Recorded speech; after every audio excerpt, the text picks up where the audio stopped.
In the 20th century, terror was used by all manner of groups who failed to come to power through public support. At this very moment, the United Nations is keeping the peace in 16 countries, often in partnership with regional organizations like NATO, the OAS, ASEAN, and ECOWAS. When the tension diminishes, so will our presence.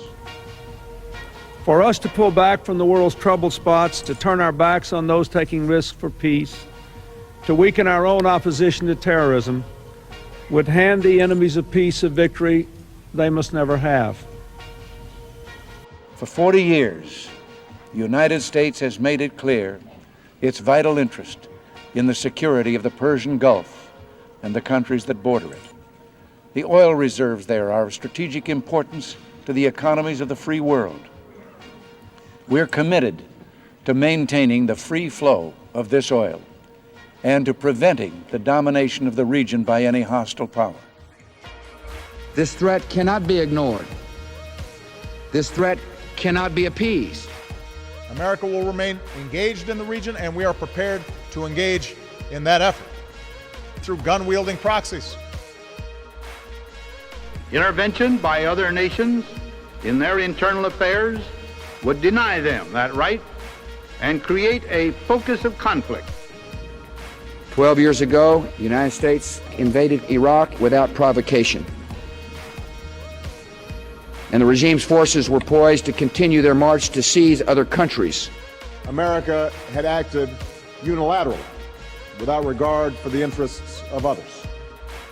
And this has fed an almost reflexive anti-Americanism. What we are doing and what we must yet do to combat terror.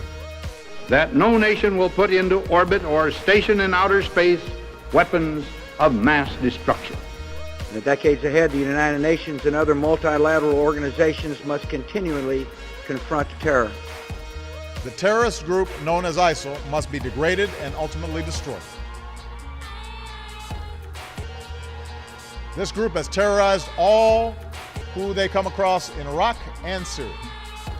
I occasionally think how quickly our differences worldwide would vanish if we were facing an alien threat.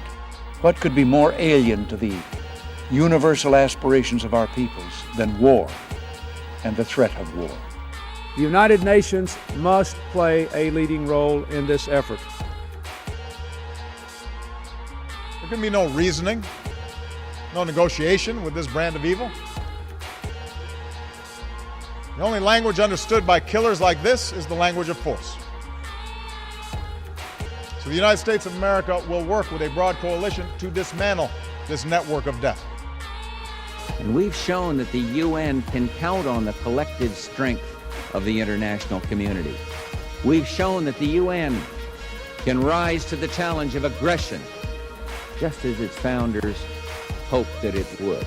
The United Nations has recently mounted a large-scale effort to provide that new republic with help. Nowhere is this more necessary than Syria. Together with our partners, America is training and equipping the Syrian opposition to be a counterweight to the terrorists of ISIL and the brutality of the Assad regime. A cycle of conflict. Many governments are taking these obligations seriously, and my country appreciates it. The fight will not be easy, but every nation will be strengthened in joining it. A coalition against terror. And already over 40 nations have offered to join this coalition. Of terrorist assets. Without any corresponding increase in our security. We know that real democracy depends on the phony democratization designed to mask the perpetuation of dictatorship. That regime and the terrorists who support it are now virtually indistinguishable. There is no us and them, there is only us.